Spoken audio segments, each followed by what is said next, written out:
बिस्मिल्लाहिर्रहमानिर्रहीम।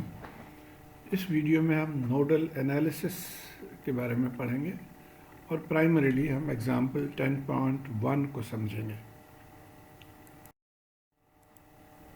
तो आइए अब हम ये स्टेप्स समझते हैं कि steps to analyze AC circuit. पहला स्टेप क्या होगा? Transform this circuit to phasor और फ्रीक्वेंसी डोमेन।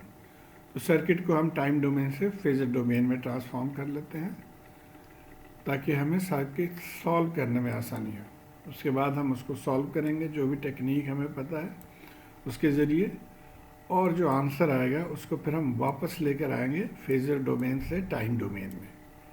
तो ये सीक्वेंस हमने फॉलो करना है। यहाँ पे भी यही है, टाइम टू फ्रीक्वेंसी कन्वर्ट कर लिया, सॉल्व किया और फ्रीक्वेंसी टू टाइम डोमेन में हम वापस आ गए। अब आइए हम एग्जाम्पल को देखते हैं। एग्जाम्पल 10.1 ये सर्किट है। यहाँ पे हमें IX मालूम करना है। IX ये करंट है IX, और ये जहन में रहे कि ये एक यहाँ पे डिपेंडेंट सोर्स है विच इज़ 2IX। तो बहरहाल इस सर्किट को पहले जैसे हमने बताया कि सबसे पहला काम हमने क्या करना है कि इसको फ्रीक्वेंसी डोमेन में या फेजर डोमेन में कन्वर्ट करना। और उसके लिए तरीका क्या है आइए देखते हैं। सबसे पहले जो चीज़ हम आइडेंटिफाई करते हैं वो है ओमेगा। ये हमें पता है, नॉर्मली हम जो लिखते हैं सिग्नल्स वो कॉस ओमेगा टी के फॉर्म में होता है।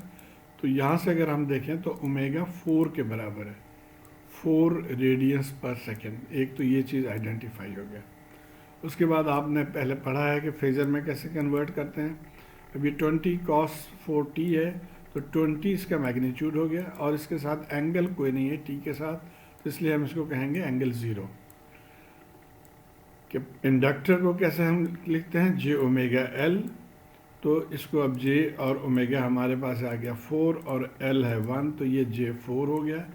इसी तरह 0.5 को भी, और कैपेसिटर को आप 1/j⍵c या -j/ω⍵c इस फॉर्म में लिख के और वहाँ आप वैल्यूज़ को पुट कर लेंगे तो कैपेसिटर की जगह पे ये आ गया। तो अब ये तमाम जो वैल्यूज़ हैं टाइम डोमेन में उनको अब हम फेजर डोमेन में कन्वर्ट कर लेंगे। तो यहाँ पे देखिए इसको हमने इस वैल्यू से कर लिया। रजिस्टर पे कोई फ़र्क नहीं पड़ता। कैपेसिटर को हमने चेंज कर लिया, इंडक्टर को चेंज कर लिया और इस इंडक्टर को भी यहाँ से जो वैल्यू आया उसको लिख लिया। अब ये सर्किट रेडी है हमें इसको सॉल्व करने के लिए।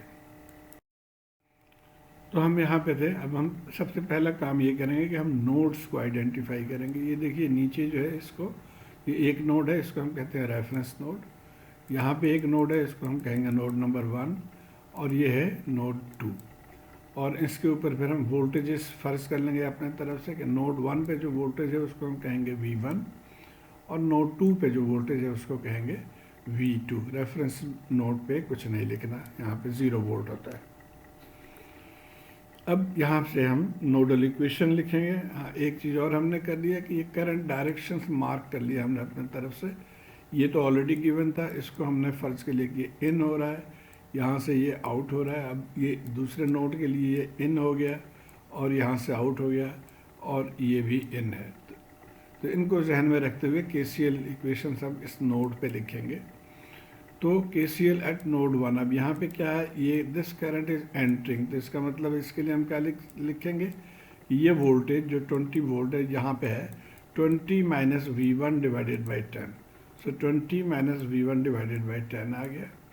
ये करंट एंटरिंग हो गया। अब करंट लीविंग क्या है IX, और ये दूसरा IX किसके बराबर होगा, V1 डिवाइडेड बाई ये जो इम्पीडेंस है। सो V1 divided by -j2.5 plus ये वाला कितना है V1 - V2 divided by J4। So V1 - V2 divided by J4। तो ये हो गया नोड 1 इक्वेशन। अब इसको कई तरीके से आप सिंप्लीफाई कर सकते हैं। मैंने यहाँ इसको 10 से मल्टीप्लाई कर दिया, जो इसके डिनोमिनेटर के आप समझें कि LCM है, उससे मल्टीप्लाई कर दिया। तो ये तो 10 कैंसिल हो गया, ये आ गया, यहाँ पे 4 आ गया और यहाँ पे 2.5 आ गया। नीचे -j अभी भी यहाँ पे है और यहाँ पे +j। अब चाहते तो इसको 10j से मल्टीप्लाई कर देते, तब भी ये फिर ख़त्म हो जाते। लेकिन मैं एक यहाँ पे कॉन्सेप्ट एक्चुअली देना चाह रहा था, जो कि अक्सर स्टूडेंट्स परेशान हो जाते हैं या उनको इसकी समझ नहीं है। और वो कॉन्सेप्ट ये है कि जब 1/j हो तो इसको कैसे हम सॉल्व करेंगे। तो 1/j अगर हम ऊपर नीचे दोनों को माइनस से मल्टीप्लाई करते हैं तो ऊपर -1 हो गया और नीचे -j। अब -1 एक्चुअली बराबर होता है j² के, तो यहाँ पे हमने j² लिख लिया, नीचे -j। अब j कट गया, माइनस साइन ऊपर आ गया तो -j हो गया, यानी 1/+j बराबर है -j के। तो ये कॉन्सेप्ट हम यहाँ पे यूज़ कर सकते हैं 1/-j की जगह पे। अब इसी का अगर हम उल्टा कर लेंगे, -j इधर आ जाए तो ये ऊपर चला जाए, तो इसके जगह पे हम j लिख लेंगे और इसके जगह पे -j लिख लेंगे। तो क्या बन गया, ये उसी तरह रहा। यहाँ पे हमने 1/-j की जगह पे j लिख लिया, बाकी चीज़ें वही रही, और इसके साथ हमने 1/j की जगह पे -j लिख लिया। और फिर आप इसको लाइक टर्म्स को इकट्ठा कर लें और ऐड कर लें, तो ये हमारे पास आ गया equation number 1 for node 1। v1 के टर्म्स हैं, v2 के टर्म्स हैं, और ये कांस्टेंट। अब आ जाते हैं नोड नंबर 2 पे। यहाँ पे भी आप देखिए, यहाँ पे करंट एंटरिंग है, ये भी एंटरिंग है और ये एक लीविंग है। तो KCL हम लगा देंगे, 2ix एंटरिंग है plus v1 minus v2 divided by j4, ये भी एंटरिंग है, equal to v2 divided by j2, ये लीविंग है। और इसको भी उसी तरह हम करेंगे। हाँ, यहाँ पे एक चीज़ और आपने ध्यान में रखना है कि ix हमें चाहिए इन टर्म्स ऑफ v1 या v2, तो ix को हमने रिप्लेस करना है यहाँ पे। अब ix क्या है, इस जगह से आप देखें तो ये ix था v1 डिवाइडेड बाई दिस, तो v1 डिवाइडेड बाई -j25 को यूज़ करके हम यहाँ पे इसको रिप्लेस करेंगे ix को।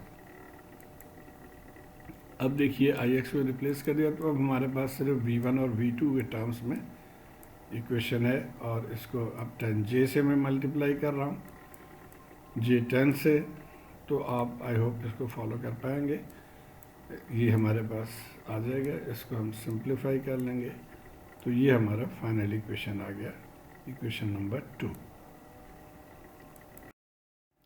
तो ये दो इक्वेशंस हमने हासिल कर लिए थे, 1 और 2। अब इनको हम सॉल्व करेंगे। आप जो मर्ज़ी मेथड आपको आसान लगे उससे कर सकते हैं, लेकिन मेरे ख्याल में सबसे आसान तरीका है मैट्रिक्स मेथड से। तो आप इनके जो देखें कोएफिशिएंट्स को हमने यहाँ पे लिख लिए, और ये v1 v2 हो गया, और ये कांस्टेंट है यहाँ पे लिख लिया हमने। अब इसको हम v1 हम निकाल सकते हैं बाय डेल्टा 1/डेल्टा, और इसी तरह v2 हम निकाल सकते हैं डेल्टा 2/डेल्टा। अभी डेल्टा तो ये हो गया, ये जो डिस्क्रिमिनेंट है इसी को डेल्टा कहते हैं, डिटर्मिनेंट को हम डेल्टा कहते हैं। तो ये इसको आप सॉल्व कर लेंगे क्रॉस मल्टीप्लाई करके और अपने कैलकुलेटर को कॉम्प्लेक्स मोड में लेके जाके, तो ये आंसर आपको डायरेक्ट आ जाएगा। और डेल्टा 1 के लिए हम क्या करेंगे कि जो फर्स्ट कॉलम है उसको हम रिप्लेस कर देंगे विद द आउटपुट, यानी ये देखिए फर्स्ट कॉलम को हमने रिप्लेस कर दिया विद द आउटपुट, और फिर इसको से मल्टीप्लाई कर लिया तो ये आ गया 300। और डेल्टा 2 के लिए हम सेकंड कॉलम को रिप्लेस कर देंगे विद द आउटपुट, तो ये डेल्टा 2 में सेकंड कॉलम रिप्लेस कर दिया हमने, और इसको भी क्रॉस मल्टीप्लाई करके, तो ये आंसर आ गया डेल्टा 2। अब इस फार्मूले में हम पुट करके तो v1 आ गया, ये वैल्यू हमने डेल्टा 1 और डेल्टा के पुट कर दिए, सॉल्व कर लिया, तो ये आ गया v1, again use your calculator in complex mode, और इसी तरह v2 ये वैल्यू आ गया। अब ये दोनों तो आ गए, हमें रिक्वायर क्वेश्चन में ये चीज़ आपने ध्यान में रखना है, v1 हमने निकाल लिया, v2 निकाल लिया, लेकिन क्वेश्चन था कि फाइंड ix, यानी इस करंट को मालूम करना। तो ix ये तो टाइम डोमेन में था, फेजर डोमेन में इस ix को हम मालूम करेंगे। तो अगर v1 हमें पता चल जाए तो ix हम मालूम कर सकते हैं। v1 हमने यहाँ पे पता कर लिया, ये फार्मूला हमने पहले भी देखा था कि ix के लिए क्या फार्मूला है, ix is v1 over -j2.5। v1 की वैल्यू पुट कर दी हमने, इसको आपने पोलर में लिख लिया, और इसको आप आंसर निकल आया 7.59 ये।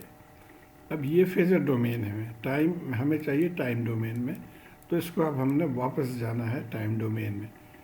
तो टाइम डोमेन में जाने के लिए ये तो आ गया मैग्नीट्यूड, हमने उसको लिख लिया, कॉस ओमेगा टी हमने लिख लिया, और ये जो एंगल है वो ओमेगा टी के साथ हम ऐड कर देंगे एंगल, तो एंगल 108.4। तो ये आंसर हो गया टाइम डोमेन में। और अब ये हमारे जो टाइम डोमेन में सर्किट है वहाँ पे देखिए ये आई एक्स हमने निकाल लिया जो कि रिक्वायर्ड था। तो उम्मीद है आप इसको फॉलो कर पा रहे होंगे। शुक्रिया।